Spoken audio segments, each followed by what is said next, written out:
But we will wind up with this. Right. Water supply. Yeah, let's terminate this whole conversation, and we're going to start again. So you'll start. Okay, yeah. Ask Jean that question. Okay. What happened to the water supply, Jean? Did that wash out? I don't recall the water, that we were short of water, Joan. I think that that was the only utility that we did have. We did have no lights, no electricity, and no supplies coming in from any portion of the county or to help us out. We just had to live on what we had in the house or what the grocery stores had. That's great. Beautiful. Did we cover the earthquakes?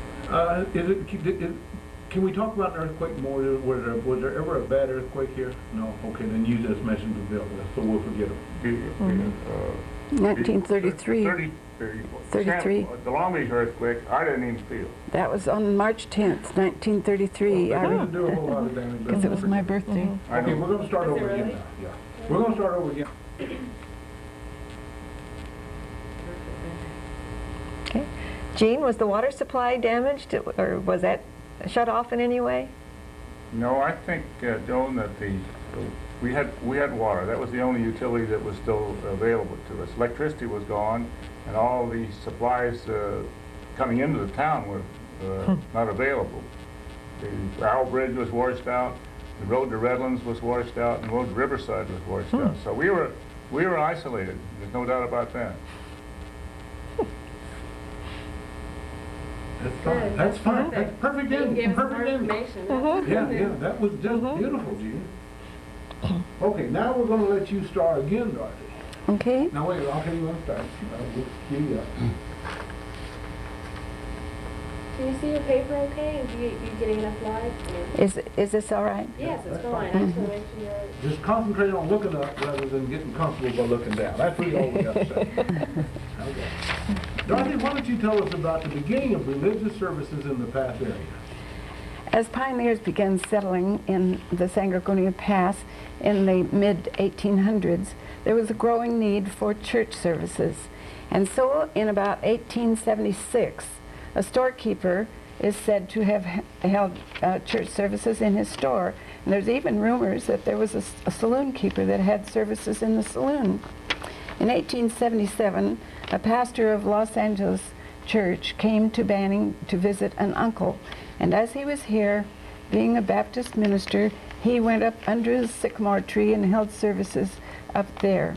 Another young Baptist man who had recently come to town was interested and transported the people that wanted to go to services up in his wagon up to the services. This man's name was Christopher Jost, my husband's grandfather. Another thing that was interesting was that he was from Nova Scotia and had just come down here and settled and stayed here in Banning until his death at the age of 90. The Reverend Scott moved on to Arizona, and soon the city of Scottsdale was named for him.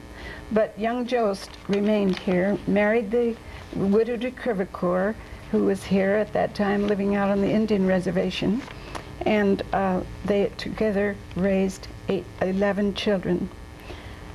Later, Jost was in on the organization of the First Baptist Church of Banning in 1883. At first, the churchgoers met in the schoolhouse. It was just a shanty at that time, and preaching was only held once a month by visiting ministers from out of town. A small church was built in 1884 at the corner of Ramsey and Murray. It was difficult at that time to keep a minister on the field, and so it was sometimes, the church building was sometimes called the Union Church because it was shared with Methodists, Presbyterians, and Episcopalians who shared one Sunday a month each. By 1885, a group of Methodists organized and soon built a church, but again it was difficult to have a regular minister on the field, so they often shared services together. In 1895, 1901, and again in 1912, a chapel car called Emmanuel came to Banning and parked on the siding of the Southern Pacific Railroad. And there they held services, usually for about a week at a time, inviting all church people from the community to come. The car was furnished with an organ, a pulpit, and pews.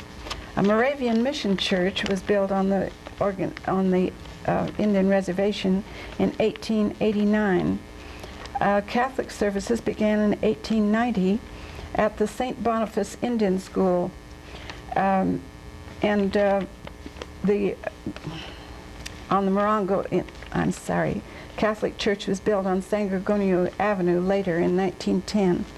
A Christian Science Church was organized in 1914, meeting in homes at first.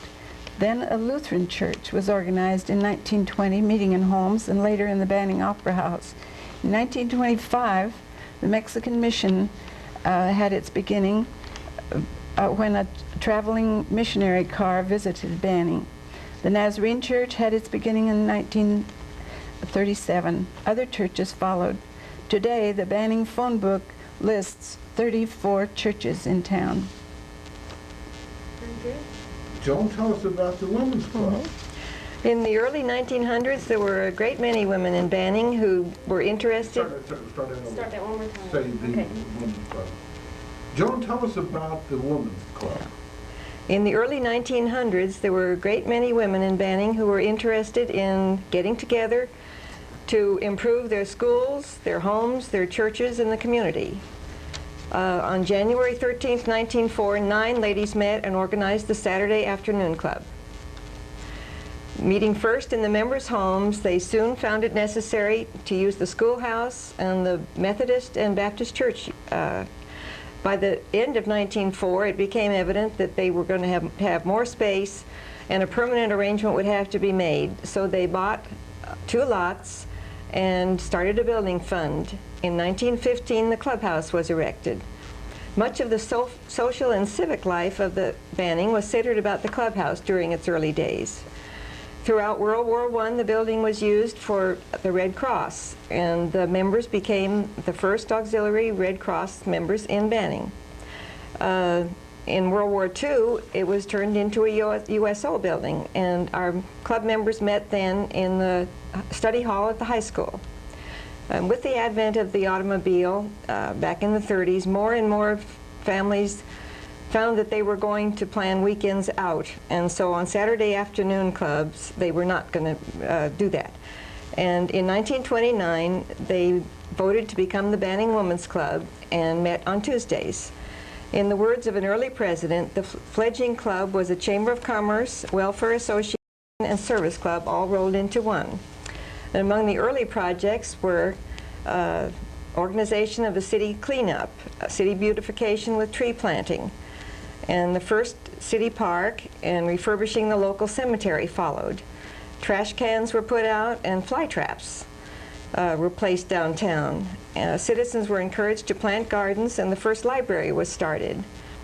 Now, with many clubs and organizations serving specialized interests of the population, our Banning Women's Club members are largely supportive. They belong to the various other groups and consistently support our schools, the cultural life, and the hospital and general welfare with annual scholarships and donations of money and equipment.